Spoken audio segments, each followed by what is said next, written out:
A polícia espanhola encontrou impressões digitais que batem com as alegações da vítima que acusou o jogador Daniel Alves de agressão sexual numa boate espanhola. A informação foi divulgada pelo jornal El Periódico.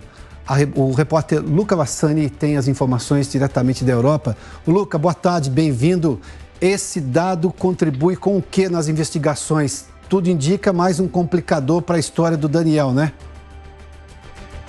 Pois é, Piotr, boa tarde a você, todos que nos acompanham. Realmente, aquilo que a gente já dizia ontem sobre novos fatos, novas provas que podem complicar a situação do jogador, foram reveladas também novas evidências. Hoje, essa questão das impressões digitais de Daniel Alves no local do ocorrido provam, então, que aquela primeira versão que ele deu à polícia, que não teria ido ao local, ela é uma versão mentirosa. Tirando esse fato, nós vemos que também câmeras que estavam acopladas nos uniformes dos policiais que foram chamados ao local logo quando a vítima chamou a polícia, mostram que a vítima estava realmente muito fora de si, estava muito decepcionada, muito triste, muito nervosa, o que podem também ser indícios de um trauma que teria acontecido um pouco mais cedo. Não bastando isso, novos detalhes foram divulgados não só ao jornal espanhol El Periódico, mas também ao jornal El País, La Vanguardia, tantas outras publicações espanholas, de que a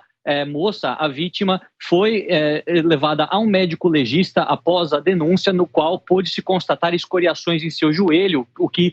teria sido ocasionado por uma luta, ela tentando empurrar o jogador, impedir com que a agressão acontecesse, além, é claro, de restos de sêmen que foram coletados e serão comparadas com outras amostras de DNA que o próprio Daniel Alves forneceu à polícia. Portanto, caso nesse exame de DNA seja comprovado que aquele material genético é o mesmo, a situação dele se complica bastante e aí a acusação tem um caso muito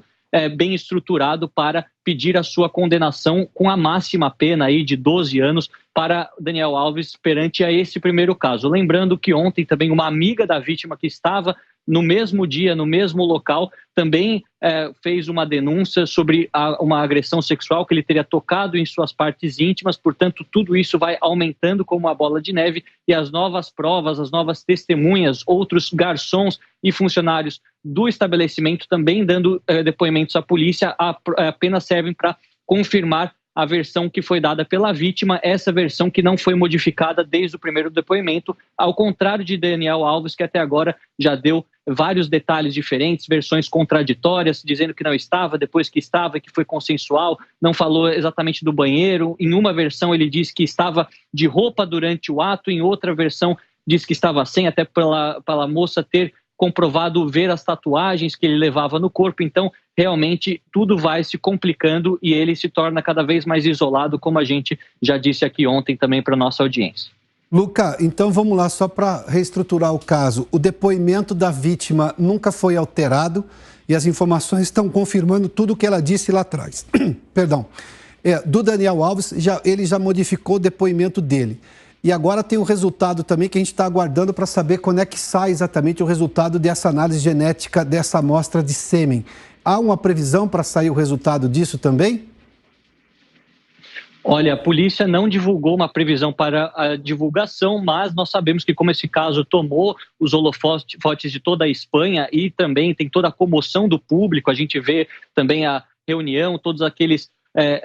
aquelas declarações expressas pelas casas noturnas de Barcelona, os clubes de futebol, há a necessidade da polícia adiantar todo esse processo para que tenha uma resposta concreta. E o exame de DNA, o exame genético, vai deixar isso sem nenhuma dúvida. Porém, obviamente que a gente vai continuar acompanhando e as novas testemunhas vão aparecendo, lembrando que o ocorrido foi no dia 30 de dezembro de 2022 e a vítima logo procurou a polícia. Daniel Alves deu versões contraditórias já no começo de janeiro, no dia 2 de janeiro, depois falou a uma rádio mudando a versão e agora a defesa, que inclusive foi mudada, os advogados principais, e ontem nós trouxemos isso aqui também, já disse que o jogador gostaria de dar um novo depoimento, portanto aí poderia ter uma terceira ou quarta versão, o que complicaria, obviamente, esse desencontro de versões, esse desencontro de detalhes, enquanto que a vítima e as testemunhas sempre mantêm a mesma linha cronológica de tudo o que aconteceu e fortalece muito mais o caso da acusação. O histórico hoje é extremamente complicado para o Daniel Alves, né? Nós estamos vendo aí todo o histórico que a gente vê, esse histórico recente, e obviamente que o resultado dessa amostra de sêmen, quando sair, pode comprovar ainda mais, e aí seria obviamente uma prova quase que irrefutável de qualquer uma das acusações. E só para lembrar também de ontem, né, Luca, porque isso chama atenção, a Associação das Boates ou das Casas Noturnas ali de Barcelona fez questão de fazer parte, pediu para fazer parte da acusação, porque está interessado em apurar este caso. Aliás, eles já estão quase que apontando o dedo para Daniel Alves como se fosse culpado. Também o caso dessa segunda vítima, que também teria dito aí, como você lembrou, teria sido tocada pelo jogador durante ali na pista de dança, alguma coisa assim, ou seja, tudo está se configurando até por um clamor popular para uma condenação, ou seja, para um julgamento mais rápido, com mais evidências e pressão popular do público, ou seja, pressão do público espanhol. Exato. Hoje, inclusive, foi divulgado o nome do estabelecimento, a Boate Sutton, que fica em Barcelona, uma das mais famosas entre as personalidades, inclusive jogadores de futebol dentro da cidade, mas a vítima continua, obviamente, com a sua identidade preservada, ela que não pediu nenhum tipo de indenização, disse que não quer nenhum tipo de acordo e apenas espera que a justiça seja feita. Isso fortalece também o próprio caso da acusação de que ela não está em busca de nenhum tipo de publicidade, nenhum tipo de